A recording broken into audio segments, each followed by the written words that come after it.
First of all, buli wempita ndaba mmotoka ziriko B2C emabega.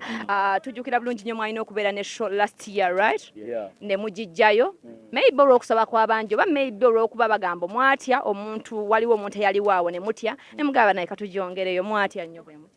Nedda tetwatya kubanga buli kimu omanyi idea z'abantu za njawulo oli asobola okugamba nti kituufu oba tekyali kituufu ba tekyaliwo twatunuulira ekifaananyi ekinene ekyokulaba nga B2C nti B2C twatunda 10 years of B2C netugamba nti wetuba tukikoze wali tujja kuba tetunabaweza myaka 10 so we decided netugamba nti olw'obulungi bwa music we Uganda tusoke tuleke date ezaali ziriko ebintu okitegeera netugamba no because it is next year is gonna be our 10 years of B2C tubiteeka wano this is and this is the year so netugamba katusalewo tuteeke guno omwaka nga May 9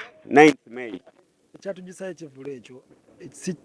yali nsonga emu eyali ku nsonga ezimu kwaliko shows endala ne kwaliwo ensonga endala Julia bagambye twalina issues ne promoter budde biki bintu bingi ebyali tebiri in place according to what we had actually betwalina mu contract ne promoter kyetatugisawo wabaawo omulala ayagala okukozesa date eyo ffe tetulina buzibu naye nga bwegambye ewaffe twagala abawagizi ba B2C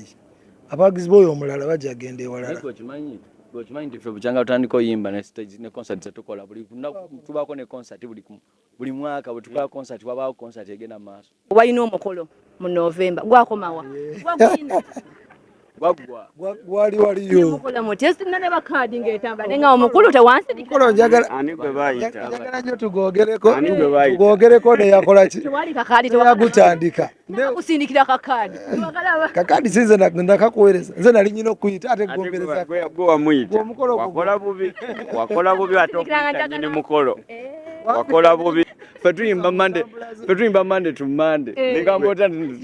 gwe kyolina okumanya abafaani baffe batwagala era abafaani baffe gye batwagala batuyita ne tugenda ne tubayimbira era tubeera buli lukanaku era gwe babuuza olaba oba tetubaayo olaba industry eno evuga speed abantu naye noise mungi nnyo ku bintu ebitalina makulu era abantu bwe beekuba empi kijja kwanguyira okudduka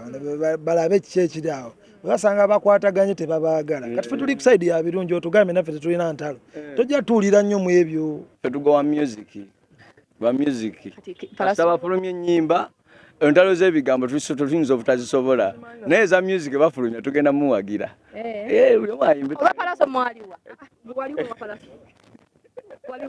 olwa palaso nali kukikomera waggulu nga mbalaba nabeeno ndaba neeno twali tutudde mu kati nze no nali ku muti nga ndaba ne ngamba okumanya tuba tulaba buli kimu ekigenda mu maaso nga ffe tulindako wiina naye entalo ezo zirina ensonga zaazo ez'enjawulo abantu abasinga bagenda obaamu n'olutalo baba n'ensonga zaabwe either nga bagatubogereko bwe tuti obanga entalo kituufu gye ziri obanga bali awo beesanze tebalina kijjakukola ne bakikola kitegeera so ensonga zaabwe ebiseera ebisinga ffe nga ba B2C tuba twagala ziba ensonga ki zaabwe